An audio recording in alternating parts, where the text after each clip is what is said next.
Hey loves, welcome or welcome back to my channel. Today guys, I'll be checking out this interesting video from Thomas Sowell, and it's titled How the Moors Enslaved Europeans and Other Africans. You guys, I'm super excited as always. If you're yet to subscribe to this channel, please consider subscribing. Give this video a massive thumbs up, comment, share, and all that good stuff. And without much ado, let's see what this video is all about.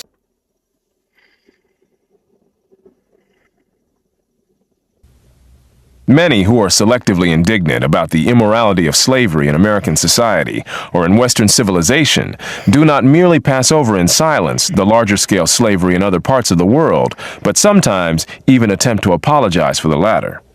The argument often used by apologists for slavery in the antebellum American South, that slaves were treated like members of the family, has often been uncritically accepted for African or Middle Eastern societies, though dismissed out of hand for slavery in the United States. Some of the forms of involuntary servitude in non-Western societies have even been said to not have been really slavery, though scholars have differed among themselves on the definition of a slave. The treatment of slaves has varied enormously, usually according to the kinds of work that slaves did.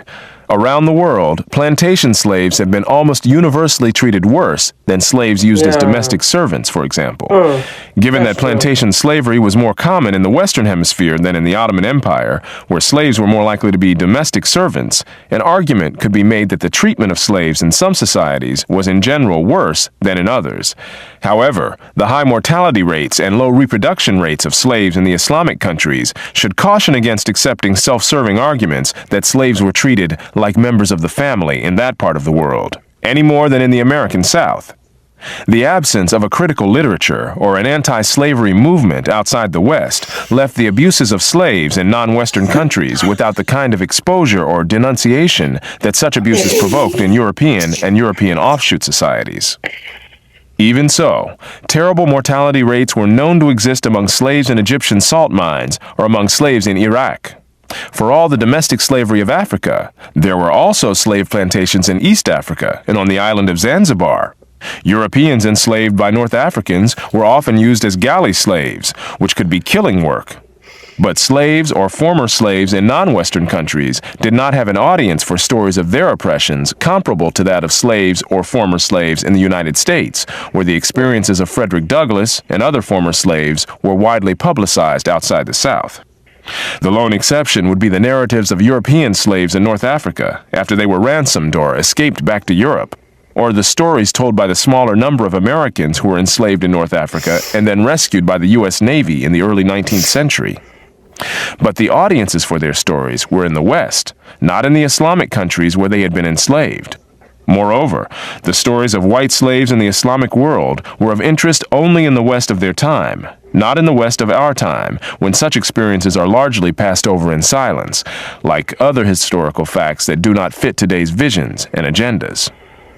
Direct observation of the treatment of slaves was less common with domestic slaves living behind walls or galley slaves hidden in the bowels of ships, as distinguished from plantation slaves working out in open fields. However, what was directly observable in the Islamic world were the slave caravans which marched vast numbers of human beings from their homes where they had been captured to the places where they would be sold, hundreds of miles away, often after spending months crossing the burning sands of the Sahara. The death toll on these marches exceeded even the horrific toll on packed slave ships crossing the Atlantic. I can't imagine. Slaves who could not keep up with the caravans were abandoned in the desert and left to die a lingering death from heat, thirst, and hunger. Thousands of human skeletons were strewn along one Saharan slave route alone, mostly the skeletons of young women and girls who were more in demand than men in much of the Islamic world. These skeletons tended to cluster in the vicinity of wells, suggesting their last desperate efforts to reach water. A letter from an Ottoman official in 1849 referred to 1,600 black slaves dying of thirst on their way to Libya. It has been estimated that for every slave to reach Cairo alive, several died on the way. Wow, you guys, what are your thoughts on this video? This is so sad, and even up to these days, people are still going to Libya in order to cross the sea to some Western country, and a lot of people are dying in sea. Yet, a lot of people do not want to give up the hope of crossing over. This is causing a lot of death in sea, and this is happening even up till this very moment. But let me know what you guys think about this video in the comment section down below. The way Thomas Sowell explains a particular topic is so mind-blowing, because there's nothing left for you not to understand. Leave your thoughts in the comment section down below. Let me know what you think about this video, and let's wrap this video up, you guys. Whether or not the survivors were later treated better or worse than slaves in the Western Hemisphere after reaching their final destinations is by no means the whole story. While much of the history of the treatment of slaves has been presented as a history of the treatment of African slaves, the treatment of European slaves in North Africa and elsewhere was by no means benign. For example, this was the scene in 18th century Algiers as newly captured European slaves were paraded through town. Since the arrival of new slaves was a sign of prosperity and an occasion of civic pride for all the townsfolk, the resident Turks, Moors, Jews, and renegades all turned out to cheer and taunt the newcomers. Local children especially followed the slaves as they shuffled along, loudly humiliating them and sometimes threw refuse at them. The newly captured men's heads and beards were roughly shaved bare as part of the demoralization process to break their spirit, and slaves of either sex could be stripped naked for sale at auction. Most of the female slaves were used for domestic work, but the men tended to be used for work requiring strength, including the brutal and degrading work of galley slaves. When the ship was idle, slaves who needed to relieve themselves could make their way to the opening at the hull side of their bench, known as the borda, dragging their part of the chain and presumably climbing over their sleeping companions. "The only liberty that is given us in the galley," recalled Louis Marat, "is to go to this place when we have occasion." This, however, many slaves were apparently too exhausted or dispirited to do, and often ended up simply fouling themselves where they sat. The resulting stench, as many observers agreed, was beyond belief. But besides the fumes in which they labored, the shackled Gaiati were also tormented by rats, fleas, bedbugs, and other parasites. In the middle of the 16th century, galleys propelled by the rowing of slaves were common in the Mediterranean, among both Europeans and their Islamic neighbors and enemies. In their epic naval battle of Lepanto in 1571, an estimated 80,000 rowers propelled the galleys of the warring powers, and these rowers were mostly slaves. The need for galley slaves later declined as Europeans first began to rely on sails for power, so that by the late 1600s, galley slaves were found primarily in vessels from North Africa and the Middle East. Later, as sails became more common on Mediterranean vessels from the Islamic countries as well, the hideous work of galley slaves also declined. While North African pirates enslaved Europeans primarily from the countries around the Mediterranean, they occasionally ranged much farther afield. Some of these pirates sailed into the English Channel and even into the Thames estuary.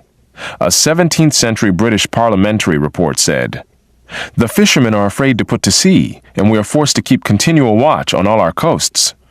Nevertheless, Algerians were estimated to have captured more than 350 British ships between 1672 and 1682, which would mean that they enslaved a few hundred Britons annually. Earlier, in 1627, these pirates ranged even farther afield and raided Iceland, carrying off nearly 400 people into bondage. As late as the early 19th century, Barbary pirates captured American ships in the high seas and enslaved their crews. The phrase, "to the shores of Tripoli," is in the U.S. Marine Corps hymn because Marines were part of a naval expedition sent to rescue hundreds of Americans from bondage in North Africa and serve as a warning against further pirate attacks on American ships. Not all the captured Europeans became slaves. Some were ransomed, as were Americans. After a successful raid on a European coast, the pirates sometimes sailed out of sight and then returned a day or two later under a white flag to offer to sell some of their captives back to their families. This was especially effective when the captives were children or youths who might be brought before their parents in the custody of a fearsome and leering Moor to leave no doubt what awaited them in slavery, perhaps even before they arrived in Barbary. The story of how human beings treat other human beings when they have unbridled power over them is seldom a pretty story or even a decent story, regardless of the color of the people involved. When the roles were reversed, Africans did not treat Europeans any better than Europeans treated Africans. Neither can be exempted from moral condemnation applied to the other. Wow, you guys, that was such an interesting one from Thomas Sowell, and it breaks my heart hearing what other people are doing to their fellow human being. And all of this is because these people are sitting on the seat of power. Let me know what you guys think about this video in the comment section down below. Leave your thoughts, and I'll see you all in my next video. Bye, guys.